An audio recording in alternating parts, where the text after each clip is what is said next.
Bismillah. Dəyərli dostlar, başlayaq alkadenlərə. Alkadenlərin ümumi formuluna baxın. CnH2n-2. Yəni alkanlarda gördüyünüz o plusu minusdan əvəzləmişik burada.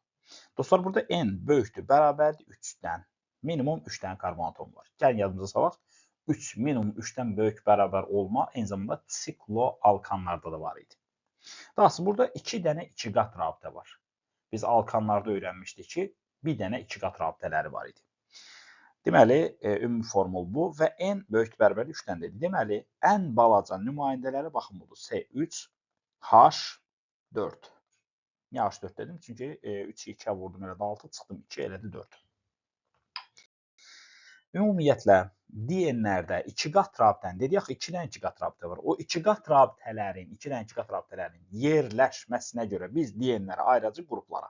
Hansılar da olar? Birincisi, kumulə olunmuş DN-lər.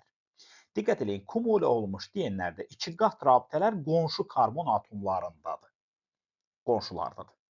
Sonra var konyuqə olunmuş. Konyuqə olunmuş DN-lərdə 2 qat rabitələrin arasında baxın bir dənə tək qat rabitə var. Nəhayət bir də var izolə olunmuş. İzolə olunmuş, ayrılmış, təcrid olunmuş anlamına gəlir. 2 qat rabitəli karbonlar bir neçə dənə tək qat rabitə ilə aralanıblar. Minimum 2 dənə tək qat rabitə ilə aralanırlar. Deməli, qonşu olsa kumulə, bir dənə tək qat rabitə aralarında olsa konyuqə, aralarında 2 və daha artıq tək qat rabitələr olacaqsa, biz bunlara deyəcəyik izolə olunmuş alkadenlər. İndi bunlara diqqət edək. Dəyərli dostlar, kumulə olunmuş alkadenlərdə fikir verin, bu karbon və bu karbon, yəni 2 dənə karbon atomu sp2 birləşmə vəziyyətindədir. Bunların ortasında duran, baxın, bu karbonsa sp birləşmə vəziyyətindədir. Hə, bundan əlavə karbon varsa, ki, bu şəkildə görürük, burada var, sp3 birləşmə vəziyyətində olan karbon var burada. Deməli, dostlar, kumulə olmuş DN-lərdə 3 hibirləşmə vəziyyətini, karbonun 3 hibirləşmə vəziyyətini görmək olar. sp, sp2, sp3. Hə, əgər kumulə, ümumiyyətlə, DN-lərin ilk nümayəndəsi onsuz da kumulə olunmuş alka DN-dir. Baxın, DN-lərin ilk nümayəndəsini baxın, belə yazmışdıq. C3H4. Bunu biraz açsaq, belə olur. Karbon, 2 qat rabitə, karbon, 2 qat rabitə, karbon. Və burada birinci karbonumuzda 2 dənə hidrogen, sonuncu karbonumuzda 2 dənə hidrogen, ortadakı karbonda ümumiyyətlə hidrogen yoxdur. Hə, biz onda deyəcəyik ki, alka DN-lərin ilk nümayəndəsi məhz kumulə olunmuş DN-dir və burada da karbon atomlarının ikisi sp2-də, ortada olan tək karbonsa sp hibirləşmə vəziyyətindədir. Bir daha yadımıza salaq, əgər biz karbonu belə görsəydik, yəni sadəcə tək qat rabitələr olsun, 2 qat rabitələr çıxmasın bu karbondan, belə görəcəksə biz buna sp3 hibirləşmə vəziyyətində olan karbon deyəcəkdik. sp3. Yox, karbonu belə görsəydik, yəni baxın, 2 qat rabitəsi bir dənə olsun. Onun fərqi yoxdur, sağında, solunda, yuxarısında, aşağısında fərqi yoxdur. 2 qat rabitə çıxan görsək alkanı, daha doğrusu karbonu, biz buna deyəcəydik sp2 birləşmə vəziyyətində olmuş karbon. Yox, karbonu biz belə görsək, yəni sağında, solunda və yaxud da yuxarısında, aşağısında fərqi yoxdur. 2 dənə 2 qat rabitə karbonun əhatəsində var və yaxud da karbonun əhatəsində bir dənə 3 qat rabitə. Belə bir şey görsək, biz buna deyəcəyik nə? Deyəcəyik sp birləşmə vəziyyətində olan karbon. Buna görə də uşaqlar nə dedik? Deməli, kumulə olmuş DN-lərdə 3 hibirləşmə vəziyyətinin 3-ünü də görmək olar. sp, sp2, sp3-ün 3-ünü də görmək olar. Dahası, konyuqədə vəziyyət necədir? Konyuqədə 4 dənə karbon sp2-dədir. Hə, qalanları sp3-dədir. Məsələn, əgər 4 karbonlu bir dənə konyuqə olmuş DN götürsək, yəni baxın, buna fikir verin bir dənə. Belə bir maddəmiz var uşaqlar. CH2, 2 qat rabitə CH, tək qat rabitə CH, 2 qat rabitə CH2. Baxın, bu maddəyə diqqət edin. Bu maddənin adı divinildir. Bu maddədə görürsünüz, bu karbondan da 2 qat rabitə çıxmış hesab olunacaq sp2-dir. Həmçinin bu bir karbonda 2 qat rabitə çıxmış hesab olunacaq. Yəni 2 qat rabitə bunların hər ikisinə aiddir. Ona görə bu da sp2-dir. Keçirik növbəti karbona. Bunu da görürsünüz, sağında bir dənə sp2, 2 qat rabitə var. Deməli sp2-dir. Həmçində ona birləşmiş karbon da sp2-dir. Deməli belə çıxır ki, 4 karbonun 4-ü də sp2-dədir. Amma əgər əlavə karbon varsa sp3-də, deməli onda belə bir nəticə çıxarır. Konyuqə olunmuş DN-lərdə sp2 və sp3 görə bilərik. Daha sp görə bilmərik. Həmçinin izolə olunmuş DN-lərdə. İzolə olunmuş DN-lərdə də baxın, bu gördüyünüz 4 dənə karbon sp2-dədir. Onların arasındakı karbonsa sp3-dədir. Deməli, izolə olunmuşlarda 100% biz sp2 və sp3 görəcəyik. Konyuqada, baxın bu nümayəndədə biz sp3 görmədik. Əgər 4 dənə karbon varsa, konyuqadadirsə, biz sadəcə sp2 gördük. sp3 görmədik. Amma izolədə 100% biz sp3 görməliyik. Çünki 2 dənə 2 qat rabitə ilə, daha sonra 2 dənə tək qat rabitə ilə 2 qat rabitələr aralanılır. Həmin o 2 dənə tək qat rabitədə dostlar karbon payına düşür ki, bu da onu sp3 hibridləşmə vəziyyətində olan karbon eləyir. Belə. Dahası, belə bir qayda qanun var. Əslində düzü çox belə nəhəng işlək material deyil, amma hər halda dedim biləsiz. Normal halda belə bir şeydir. Deməli, DN-lərin analizi göstərir ki, sən demə, DN-lərdə 2 qat rabitə də olduğundan daha uzundur. Onların arasında olan tək qat rabitə də olduğundan daha qısadır. Bunun özünə məxsus səbəbləri var. Çünki, baxın, DN-lərdə qeyri-hibrid p orbitalları yanlardan öz aralarında bir rabitə, bir bağlılıq əmələ gətirirlər. Bu da ümumi bir pi sistemidir. Yəni, əslində belə deyək də, bunlarda biz 2 dənə 2 qat rabitə görürük, 2 dənə pi rabitə adlandıra bilərik. Əslində belə deyil. Bu 4 atomlu, daha doğrusu 4 elektronlu ümumi pi sistemidir. Yəni, 2 dənə pi rabitə deyil. Əslində, baxın, belə bir şeydir bu. Yəni, o pi rabitə bu karbonlar arasında, baxın, bu hissələrdə gəzişir. Sadəcə belə deyim, çox da işlək material deyil, amma hər halda dedim, bir bilək bunu. Dahası, dostlar, bunların adlandırılması məsələsinə gələk.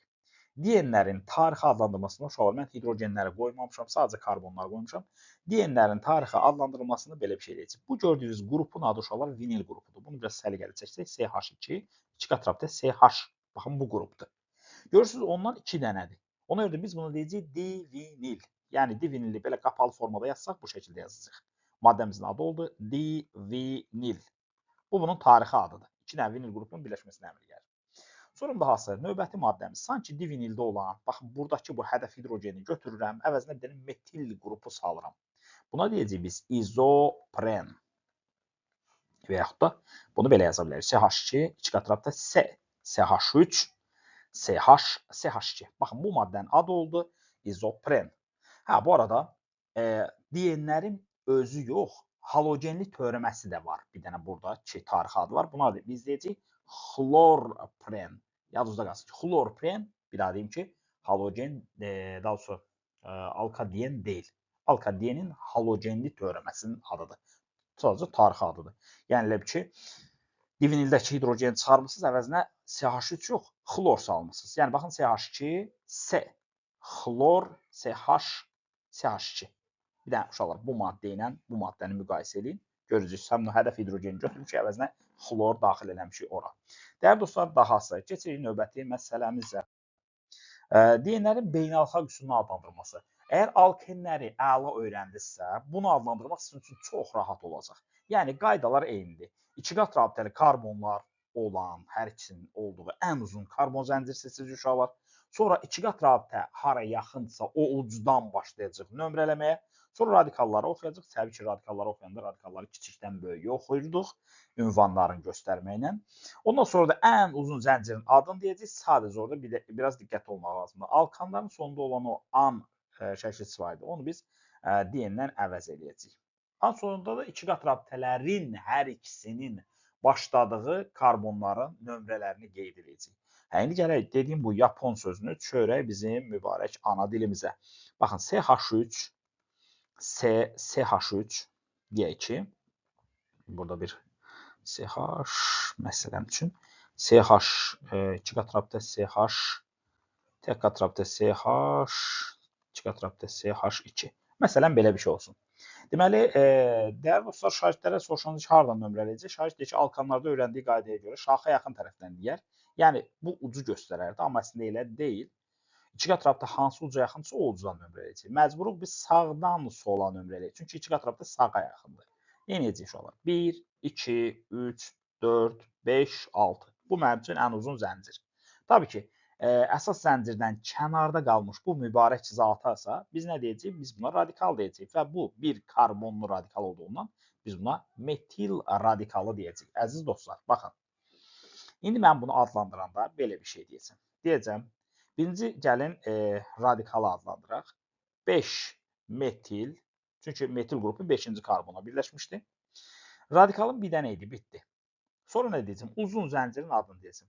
Uzun zəncir əgər alkan olsaydı, nə deyərdim buna? Heksan deyərdim. Deyilmi? Amma mən heksan deməyəcəm. Heksadien deyəcəm. Baxın, sonda olanı hərfini dn-dən əvəz elədim. Sonra dahası nə edəcəm? Qaydanın ən son hissəsinə fikir verin. İki qat rabitələrin başladığı karbonların nömrələrini qeyd edəcəm. Dostlar, iki qat rabitə birinci karbondan başlayıb 2-də bitib. Həmçinin üçüncü karbondan başlayıb 4-də bitib. Ona görə nə edəcəm? Deyəcəm 1 və 3. 5 metil heksadien 1,3. Bu şəkildə nömrələyəcəm. Dahası, gəlin bunların izomerliklərinə baxaq. Təbii ki, quruluş izomerliyi və optik izomerliyi bütün karbohidrogenlərdə var deyə bunlarda da var. Gəlin, bax, bu hissəyə diqqət edək. Burada nə görürük? Görürük ki, deməli, iki qat rabitələr 1, 2, 3, 4, 5. Baxın, belə nömrələyək. 1, 2, 3, 4. Birinci halda iki qat rabitəli, daha doğrusu, birinci hala diqqət edin. Deməli, iki qat rabitələr 1, 2, 3 bu karbonların əhatəsindədir və dümbələm düzdür. İkinciyə baxırıq. İki qat rabitələr yenə 1, 2, 3-cü karbonların əhatəsindədir, amma bu dəfə şaxə var. Sadəcə karbon sayları eynidir. Biri düz, biri şaxəli. Deməli, bu olacaq quruluş izomeri. Keçək ikinciyə. Vəziyyət izomeri deyə bir şey var. Nədir bu vəziyyət izomeri? Dəyərli dostlar, baxın, bu şeyə diqqət edək, bu hissəyə. Bu hissədə biz nə görürük? Görürük ki, fikir verin, 1, 2, 3, 4. 1, 2, 3, 4. Birinci halda iki qat rabitələr birincidən başladı, ikincidə bitdi. İkincidən başladı, üçüncüdə bitdi. Amma ikinci hala baxın, birincidən başladı, ikincidə bitdi. Üçüncüdən başlayıb, dördüncüdə bitdi. Fikir verin, fərqə baxın. İki qat rabitələrin yerləri fərqlidir. Ona görə də biz buna deyəcəyik vəziyyət izomeri. Qısası bunun adı nə olsun? Olsun vəziyyət izomeri. Sonra optik izomerlik deyə bir şey var. Mən bunu saxlayıram ən sona. Həndəsi izomerlik. Dəyərli dostlar, həndəsi izomerliyi biz bundan əvvəl, yəni alkenlərdə də öyrəndik. Bu hissəyə diqqət edək. Biz iki qat rabitənin hər hansısa birini götürək. Xəyalən bir dənə ox keçirək. Əgər görsək, eyni qruplar eyni tərəfdə qalıb, biz buna deyəcəyik cis izomer. Yox, eyni qruplar müxtəlif tərəflərdə qalsa, biz buna deyəcəyik trans izomer. Bu da oldu bizim nə? Həndəsi izomerlik. Gəlirik növbəti bir izomerlik tipinə. Siniflər arası izomerlik. Biz bundan əvvəl deməli bəzi maddələrin deməli tərkibləri eynidir, amma quruluşları fərqlidir. Ayrı-ayrı siniflərə aiddir. Belə bir şey görmüşdük və biz buna demişdik siniflər arası izomerlik. Məsələn, biz sikloalkanlarla alkenləri siniflər arası izomer hesab edirdik. Eyni zamanda uşaqlar, bu gördüyünüz alkadien, alkadiendir. Bu gördüyünüz isə alkindir. Deməli, 2 dənə 2 qat rabitə, 1 dənə 3 qat rabitə. Və alkinlər və alkadienlər bir-birinin siniflər arası izomeridir. İnşallah gələcəyində biz alkin keçəcəyik və orada da görəcəksiniz ki, onların da formulu CnH2n-2. Baxın, bu şəkildədir. Hər ikisinin formulu eynidir. Gələk indi optik izomerliyə. Ey gözəl insanlar, bu optik izomerlik deyəndə nə başa düşək? Biz bundan əvvəl öyrəndik ki, optik izomerlik deyəndə birincisi asimetrik karbon lazım idi bizə. Asimetrik karbon nə deməkdir? Asimetrik karbon elə bir karbona deyəcəyik ki, bu mübarək zatın, deməli, baxın, bir tərəfindən hidrogen deyək ki, bir tərəfindən birləşsin metil və sonra deyək ki, bir tərəfindən birləşsin vinil. Baxın, CH, 2 qat rabitə CH2. Bir tərəfindən də belə bir qrup birləşdirək. CH3. Fikir verdinizsə, deməli, bu qırmızı karbonun bütün tərəflərindən ayrı-ayrı qruplar birləşib və biz həmin bu qırmızı karbona deyəcəyik asimetrik karbon. Və əgər maddədə asimetrik karbon varsa, bunun optik izomeri var deyəcəyik. Keçək növbəti məsələmizə. Dəyərli dostlar, alkadienlərdə birinci gəlin emeri hesablayaq. Emer necə tapılacaq? Deməli, alkanlarda olan plusu minusundan əvəz edək. Yəni, alkanlarda nə demişdik? Demişdik ki, 14-dən plus 2, burada deyəcək 14-dən minus 2. Alkanlarda demişdik ki, emir artdıqca karbonun kütlə payı artır, hidrogenin kütlə payı azalır. Amma burada əksinədir. Karbonun kütlə payı azalır, hidrogenin kütlə payı isə artır. Dahası, Rabitə əmələ gəlmədə iştirak edən hibrid orbital sayı, qeyri-hibrid orbital sayı, ümumi orbital sayı. Gəlin onlara baxaq. Ümumiyyətlə, belə bir qayda qanunumuz var. Deməli, hibrid orbital sayını tapmaq üçün biz belə bir şey eləyəcəyik. 4n, bax, düstur olaraq yazıram. 4n çıxıram 2 vurulsun pi rabitə sayı. Təbii ki, biz bunlarda 2 dənə 2 qat rabitə görmüşdük. Baxın, 2 dənə 2 qat rabitə nə deməkdir? 2 dənə pi rabitəni var sayırıq biz burada. Yəni, artıq burada deyirik ki, 2 dənə pi rabitə var. Buradan yola çıxaq. Dəyərli dostlar, 4n qaldı yerində. Minus. Pi rabitənin sayı 2-dirsə, 2-ni də 2-yə vurduqda eləyəcək 4. Ona görə də biz deyəcək 4n minus 4. Sonra dahası qeyri-hibrid orbital sayı. Qeyri-hibrid orbital sayını tapmaq üçün də qayda belədir. Hidrogen sayı üstünə gəlirəm. 2 vur pi rabitə sayı. Təbii ki, bunlarda hidrogen sayı, baxın, ümumi formula fikir verin, 2n minus 2-dir hidrogen sayı. 2n minus 2 üstünə gəlirəm. 2 vur pi rabitə sayı. Pi rabitənin az əvvəl 2 olduğunu qəbul eləmişdik. 2-ni də 2-yə vurduqda eləyəcək 4. Deməli, bunlar toplayanda eləyəcək 2n plus 2. Üzrü sayın, biz burada 4 yazmışıq. Bunu siz 2 görün. İndi bizə nə deyir? Deyir ki, ümumi hibrid orbitalların sayı, daha doğrusu rabitə əmələ gəlmədə iştirak edən ümumi orbital sayı. Əgər hibridlərin sayı 4n minus 4-dür, qeyri-hibridin sayı 2n plus 2-dirsə, bunlar da toplayanda eləməlidir 6n minus 2. Sadəcə biz burada 6n yazmışıq. Sonra dahası, keçək növbəti məsələmizə. Dəyərli dostlar, karbon-karbon, deməli, sigma rabitələrin sayı. Karbon sayından bir vahid azdır. Ümumiyyətlə yadınızda qalsın. Əgər maddə siklik deyilsə, o zaman, yəni söhbət karbonların əmələ gətirdiyi sikldan gedir. Əgər siklik deyilsə, karbon atomları arasında sigma rabitəsi sayı həmişə karbon sayından bir vahid az olur. Əgər siklik deyilsə. Ona görə də baxın, n-1 yazmışıq. Karbon-hidrogen sigma rabitələrin sayısı hidrogen sayı qədər olur. Yəni 2n-2. Onda ümumi sigma rabitələrin sayı 3n-3. Bunu belə də hesablaya bilərik. Və yaxud da uşaqlar, əgər maddə siklik deyilsə, ümumi sigma rabitələrin sayını tapmaq istəyirsə, indeksləri toplayıb 1 çıxacaqsınız. Yəni maddəmiz belədir. CnH2n-2. Burada gəlin indeksləri toplayaq. İndekslər eləyir 3n-2. Bundan da 1 çıxınca olacaq 3n-3. Yəni baxın, hər zaman siklik olanda sadəcə indeksləri toplayın. Yox, siklik deyilsə indeksləri toplayın 1 çıxın. Yəni siklik, məsələn, sikloalkan. Orada sadəcə indeksləri toplayırsınız. Amma deyək ki, alkandır, alkendir, alkindir, nə bilim, alkadendir. Bunlarda indeksləri toplayıb 1 çıxacaqsınız. Keçək, karbonlar arasında təkcə sigma rabitə yox idi axı. Karbonlar arasında 2 dənə 2 qat rabitə vardı ki, onun biri sigma, biri də pi idi axı. Onda belə çıxır ki, karbonlar arasındakı pi rabitələrin sayı 2-dir. Uşaqlar, bir də belə bir sual verilə bilər bizə. Karbonlar arasında ümumi rabitə sayı. Baxın, mən sigma pi demirəm. Ümumi rabitə sayı. O zaman, deməli, sigma rabitəsi n-1-dir, pi rabitəsi də 2-dir. Bunlar toplayınca n plus 1 elir. Təbii ki, bu karbonlar arasında ümumi rabitə sayıdır. Ancaq karbonlar arasında. Daha sonra proton sayı və elektron sayı. Görək, bunlar necə tapılacaq? Dostlar, karbon, deməli, karbonun yazılışı bu şəkildə qoy, burada yazın bunu. Karbon 6, 12. Bunun neytron sayı da deməli 6-ya bərabərdir. Hidrogəndə 1, 1. Bunun neytron sayı da 0-a bərabərdir. İndi baxırıq, gəlin bunların proton və yaxud da elektron sayını tapaq. Proton sayı budur. Təbii ki, proton sayı elektron sayına bərabərdir. Ümumi formulda, baxın, karbon sayını n demişəm. Bir dənə karbonda 6 dənə proton var. N dənə karbonda da 6n qədər proton olar. 6n yazıram. Üstə gəlirəm. Bir dənə hidrogəndə proton sayı bir dənədir. 2n-2 dənə hidrogəndə də təbii ki, 2n-2 dənə minus 2 dənə olacaq. O zaman onlar toplayınca da eləyir 8n-2. Bu elektron sayına da şamil olunur, proton sayına da şamil olunur. Gəlir indi neytron sayına. Bir dənə karbonumuzda 6 dənə neytron var. N dənə karbon olduğu üçün 6n eləyir. Üstə gəlirəm. Bir dənə hidrogəndə 0 dənə neytron var. Hidrogəndə neytron yoxdur. Hidrogen sayı da 2n-2-dir. Onu da 0-a vurunca elə 0 eləyir. O zaman deyirik, neytron sayı 6-ya bərabərdir. Alkadenlərin gəlin alınmalarına baxaq. Birincisi, neft məhsullarının piroliz zamanı əlavə məhsul kimi gələcək. Təbii ki, bunu biz reaksiya falan yazmayacaq. İkinci reaksiyamız Lebedev üsuludur. Dostlar, bu Lebedev üsulu çox məşhur üsuldur və testlərdə də əməlli başda düşüldü. Deməli, Lebedev üsulunda önəmli məqam nədir? Etil spiritini götürəcəyik və 425 dərəcə Selsidə biz bunu, deməli, alüminium oksidli, sink oksidli, belə katalizatorlardan biz bunu həm dehidrogenləşdirəcək, həm də dehidratlaşdıracaq.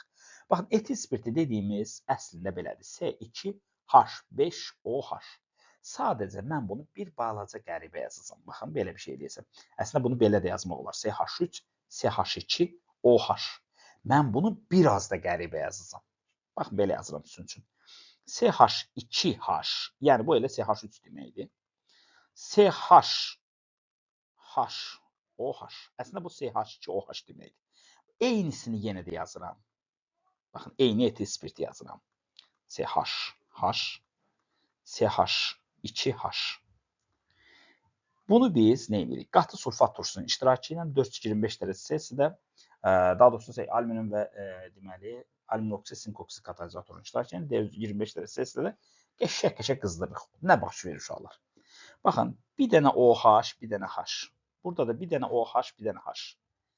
Bunlar cəmi 2 mol su əmələ gətirdilər. Onlar bir-birinə birləşincə nə əmələ gəldi? 2 mol H, 2O. Üstə gəlirəm. Sonra nə baş verir? Fikir verin, buradakı hidrogenlərdə, yəni hərəsindən bir dənə hidrogen birləşərsə nə alınır? H2. Alındı mı bu? Hə, görək nə qaldı? Birincidən qalan qalıq, baxın budur. CH2, CH.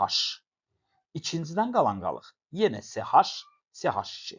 Baxın, bu şəkildə qalıqlar oldu. Sadəcə olaraq, burada da 2 qat rabitə, burada da 2 qat rabitə formalaşdı. Niyə bu formalaşdı? Baxın, birinci karbonumuzdan H, ikinci karbonumuzdan da H və OH çıxmışdı. Ona görə də ikinci rabitə formalaşmış. Həmçində digər qrupda eynən bu şəkildə əmələ gəldi. Dahası, alkanların dehidrogenləşdirilməsi. Bir dənə buna diqqət edin uşaqlar. Mən sizin üçün bir dənə butan adlı, yəni C4H10 adlı bir maddə yazıram. Biraz bunu qəribə yazacağım. Baxın, CH3, CH2, CH2, CH3. Yəni bu şəkildə yazacağım.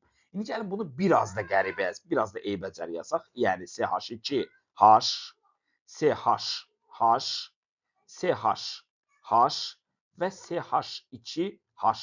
Baxın, belə yazıram. Hərəsindən bir dənə hidrogeni aşağıya çıxartdım. Bunu mən dehidrogenləşdirirəm. Yəni, nə edirəm uşaqlar? Baxın, buradan da bir hidrogen, buradan da bir hidrogen, buradan da bir hidrogen, buradan da bir hidrogen götürürəm. Yəni, ümumilikdə 4 dənə, yəni 2 mol hidrogen götürmüş oldum. 2H2. Çıxdı mı bu? Ondan sonra nə baş verəcək? Baxın, hidrogenlər çıxınca burada bir qat rabitə, burada da bir qat rabitə yaranacaq. Yəni, ümumilikdə maddəmiz bu şəkildə düşəcək əzizlərim. CH2, CH, CH, CH2. Yəni, biz alkandan alkadiyen almış olduq. Keçək növbəti məsələmizə. Alkadiyenlərin laboratoriyada alınması. Dostlar, alkadiyenləri laboratoriyada almaq metodları eynən alkenlərə bənzəyir. Sadəcə çox, belə deyək, cüzi fərqlər var. Deməli, nə deyir? Dihalogenid alkanın üstünə qələvinin spirtdə məhlulu gələcək. Biz amma demişdik ki, əslində alkenləri alanda demişdik, monohalogenid alkanların üstünə qələvinin spirtdə məhlulu gələcək. İndi isə deyirik, dihalogenid alkanlardan söhbət edirik. Və bir dənə qaydamız var. Deməli, halogen atomları eyni və yaxud da qonşu karbon atomunda olmasın. Yəni, nə demək istəyirəm? Fikir verin, dihalogenid alkan deyirəm. Yəni, CH2 xlor, CH2, CH2, CH2, CH2 xlor. Baxın, bunun üstünə gəlirəm qələvinin spirtdə məhlulu. Məsələn, 2 mol kalium OH, amma hökmən spirtdə məhlulundan söhbət edirəm uşaqlar. Söhbət edirəm daha doğrusu. Deməli, nə baş verəcək? Kalium deyir ki, mənə xloru verin. Tamam, kalium götürdü xlorları. Yəni, 2 mol kalium xlorid alındı. Dahası, deməli, davam edək, dəyərli dostlar, üzr istəyirəm. Deməli, burada nə alınacaq? Baxın, kalium xlorları götürdü. Sonra bu OH var, bu zavallı OH. Deyir ki, indiki kalium mənə xəyanət elədi, getdi xlorlardı, getdi qırağa. Deyir ki, tez olun, mənə də H verin. Mən də o H-ları götürüm, əmələ gətirim su. Təbii ki, o H-ları hansı karbonlar verəcək? Gəlin, burada bir söhbətə baxın. Bu karbonlar deyir ki, qardaş, mən indicə xlor vermişəm, daha mənə ağız açmayın. Həmçinin bu karbonda deyir ki, mən indicə xlor vermişəm. Onda hidrogenləri kim versin? Baxın, bu karbonlar, ortadakı bu CH2-lər hərəsi bir dənə hidrogen verir. Yəni 2 dənə hidrogen. Onsuz da burada da 2 dənə OH var idi. Yəni bu 2-yə görə 2 dənə OH var idi. Nəticədə onlar 2 dənə hidrogenlə 2 dənə OH birləşincə 2 dənə HOH, yəni 2 molekul su əmələ gəldi. Hə, bəs yerdə nə qaldı? Yerdə qalacaq. Birinci karbonumuz CH2. İkinci karbonumuz CH idi. Hidrogenin biri gedincə oldu CH. Baxın CH2 idi. Bir hidrogen getdi, qaldı CH. Növbəti karbon həmçinin CH2 idi. Bir hidrogen gedincə oldu CH. Növbəti karbonumuz da CH2 oldu. Fikir verirsiniz, onların arasında 2 qat rabitələri atdım. Yəni biz nə aldıq? Biz DN aldıq. Sonra keçirik növbəti məsələmizə. Doymuş 2 atomlu spirtlərin dehidratlaşması. Uşaqlar, biz alkenləri alanda doymuş 1 atomlu spirtlərin dehidratlaşmasını söhbət etmişdik. Amma isə doymuş 2 atomlu spirtlərin dehidratlaşmasını söhbət edirik. Nə deməkdir 2 atomlu spirtlər? Dostlar, deməli, bu da həmçinin yenə də qaydamız. OH qrupu eyni və yaxud da müxtəlif qonşu karbon atomunda olmasın. Eyni və ya qonşu karbon atomunda olmasın. Uzaqda olsunlar. Yəni nə demək istəyirəm? Baxın, CH2, OH, CH2, CH2, CH2, OH. Bunu mən nə edirəm? Qəşəng belə qaçılfa tursunun iştirakçı ilə bunu dehidratlaşdırıram. Dehidratlaşmaq nə deməkdir? Baxın, buradan OH, buradan da OH çıxır. Və bu gördüyünüz karbonlarda özlərindən H verirlər. Və nəticə etibarı ilə nə əmələ gəlir dostlar? 2 molekul HOH, yəni H2O əmələ gəlir. Üstə gəl, yerdə nə qaldı? Dostlar, bax, bu hissəyə diqqət edək. Birinci karbon CH2 idi. İkinci karbondan bir dənə hidrogen götürdüyümüz üçün olacaq CH. Üçüncü karbonda CH. Sonuncu karbonumuz da olacaq CH2. Bitti. Bu da bizim üçün DN. Keçirik növbəti məsələmizə. Dostlar, DN-lərin fiziki xassələri gəlincə. Birincisi, dəyərli dostlar, deməli, propaden və divinil, yəni butadiyen 1,3. Bu gördüyünüz qaz halındadır, yəni 3 və 4 karbonlu nümayəndələri qaz halındadır. 5 karbonlu nümayəndəsi isə maye halındadır. Sadəcə uçucu mayedir, yəni belə deyək də daha tez buxarlanan bir mayedir. Sonra, deməli, alkanlar, çukulalkanlar və alkenlər kimi bunların da suda həll olma qabiliyyətləri bərbaddır. Düzdür, bunlar da yenə də ənənəvi olaraq deməli qeyri-polyar üzvələcələrdə qəşəng həll olurlar. Daha dostlar, divinil və onun homoloqları, yəni divinilin homoloqları dərkən deyək ki, onun hidrogeni çıxarıb bəzi qruplar salmışsa, bu sinir sisteminə zərəri təsir göstərəcək. Daha bir də qaz halında olan alkadenlər, yəni söhbət burada propaden və divinildən gedir, tənəffüs yollarını qıcıqlandırır. Gəlir bunların xassələrinə. Əziz dostlar, bunların xassələrində birinci birləşmə reaksiyaları var. Bu birləşmə reaksiyalarını biz bunların hidrogenlə reaksiyasında da görəcəyik, halogenlə reaksiyasında da görəcəyik, hidrogen-halogenlə reaksiyasında da görəcəyik. Dostlar, belə bir şey var. Əgər görsəniz, temperatur 0 dərəcənin aşağısındadır və bu az deməkdir, onda 1-2 birləşmə alınacaq. Yox, əgər görsəniz, temperatur yüksəkdir, 40 dərəcənin üstündədir, o zaman 1-4 birləşmə alınacaq. Nə demək istəyirəm? Burada bu Yapon sözünün çörəyi ana dilimizə. Baxın, karbonları nömrələyirəm. 1, 2, 3, 4. Yəni, mən bunun üstünə hidrogen gələndə, əgər temperaturu 0 dərəcədən aşağı tutmuşamsa, yəni bu diqqət edin, temperatur aşağıdır 0 dərəcədən. Onda nə baş verəcək? Onda hidrogenimizin, fikir verin, 1-2 birləşmə demişəm. Bax, hidrogenimizin biri gələcək, birinci karbona birləşəcək. Hidrogenimizin ikincisi də gələcək, ikinci karbona birləşəcək. Yəni 3-4-də heç nə birləşməyəcək. Və əgər onlara hidrogen birləşəcəksə, onların arasındakı 2 qat rabitədə darmadağın olacaq. Baxın, fikir verin. Birinci karbonumuz CH2 idi. Burada nə oldu? CH3 oldu. İkinci karbonumuz CH idi. Burada nə oldu? CH2 oldu. Amma bu gördüyünüz hissəyə heç nə olmadı. Keçək ikinci hala. İkinci halda nə demişik? Temperatur 40 dərəcənin üstündədir. Dostlar, bir daha burada qeyd edirəm. Deməli, əgər temperatur kiçikdir, 0 dərəcə olsa 1-2 birləşmə, yox, temperatur böyükdür, 40 dərəcə olacaqsa 1-4 birləşmə alınır. Baxın, bunu yadınızda saxlayın. Hə, indi gələk, temperatur fikir verin, burada 40 dərəcənin üstündədir. Bu nə anlama gəlir? Hidrogenin biri birinci karbona, biri isə dördüncü karbona birləşəcək. Və nəticə etibarı ilə, baxın, qıraqdakı 2 qat rabitələr qırılacaq, 2 qat rabitə mərkəzə keçəcək. Fikir verin, birinci karbonumuz CH2 idi. Əgər ona bir hidrogen birləşəcəksə, olacaq CH3. Növbəti karbonlar yerində qaldı. Baxın, yerində qalıb CH şəklində. Sadəcə o 2 qat rabitə ortaya keçib. Sonuncu karbonumuz, deməli, nə olub dostlar? CH2 idi. Buna da hidrogen birləşincə, dedi, yaxı, hidrogen biri birinciyə, birinci dördüncüyə birləşir. Baxın, hidrogen sonuncu karbonla birləşincə oldu CH3. Nəticə etibarı ilə birinci və sonuncu karbonlar CH2-dən CH3-ə keçdi və 2 qat rabitə ortaya keçdi. Və ikinci, üçüncü karbon isə heç nə olmadı. Eyni qayda bromla reaksiyada da keçərlidir. Fikir verin dostlar, bromla reaksiyada temperatur 0 dərəcədən kiçikdir və nəticə etibarı ilə yenə də birinci və dördüncüyə birləşəcək. Yəni bromun biri birinciyə birləşəcək. Baxın, burada birinciyə birləşib. Biri də ikinciyə birləşəcək. Baxın, burada ikinciyə birləşib. Çünki temperatur 0 dərəcədən aşağıdır. Deməli, temperatur 40 dərəcədən yuxarı olanda da yenə də, baxın, birinci və dördüncü karbona nə birləşib? Bromlar birləşib. Yenə də uşaqlar, 2 qat rabitə kənarlardan qırıldı, hara keçdi? Ortaya keçdi. Bitdi. Yəni, 1-4, 1-2 birləşməni lütfən bu şəkildə yadımızda saxlayaq. Keçirik növbəti məsələmizə. Dəyərli dostlar, indi bəs görəsən, hidrogen halogenit və yaxud da su ilə reaksiyada vəziyyət necə olacaq? Burada da əslində eyni qaydadır. Sadəcə olaraq burada bir şeyə diqqət eləyək. Deməli, baxın, yenə də temperatur 0 dərəcədən kiçikdir. Yəni, bax, nömrəliyim 1, 2, 3, 4. Yəni, 1, 2 birləşmə alınmalıdır. Sadəcə, burada bir qayda da yadımıza salaq. Markovnikov qaydası var idi. Yəni, H-brom birinci, ikinci karbona birləşməlidir. Yaxşı, şimdi bunun H hansına birləşsin, brom hansına birləşsin? Uşaqlar, Markovnikov qaydasına görə hidrogen daha çox hidrogenləşmişə, yəni CH2-yə birləşəcək. Baxın, CH2-yə birləşincə də oldu CH3. Bromsa daha az hidrogenləşmiş karbon atomuna, yəni CH-a birləşəcək. Nəticədə CH brom oldu. Təbii ki, üçüncü və dördüncü karbon olsa heç nə olmadı. İki qat rabitə bunların arasında qaldı olduğu kimi. Yox, əgər 1-4 birləşmə əmələ gəlməlidirsə, yəni temperaturu biz əgər 40 dərəcədən yuxarı tutacaqsa, o zaman hidrogeni hansına istəyirsiniz birləşdirin. Yəni, söhbət birincidən, dördüncüdən gedir. Hidrogeni deyək ki, birinciyə də birləşdirə bilərsiniz, dördüncüyə də. Həmçinin bromu da birinciyə də, dördüncüyə də birləşdirə bilərsiniz. Bu sizin keyfinizə bağlıdır, təbii ki. Burada da amma yəni ikisini də eyni bir karbona birləşdirməyin. Yəni, ikisini də birinci karbona və yaxud da ikisini də dördüncü karbona birləşdirməyin.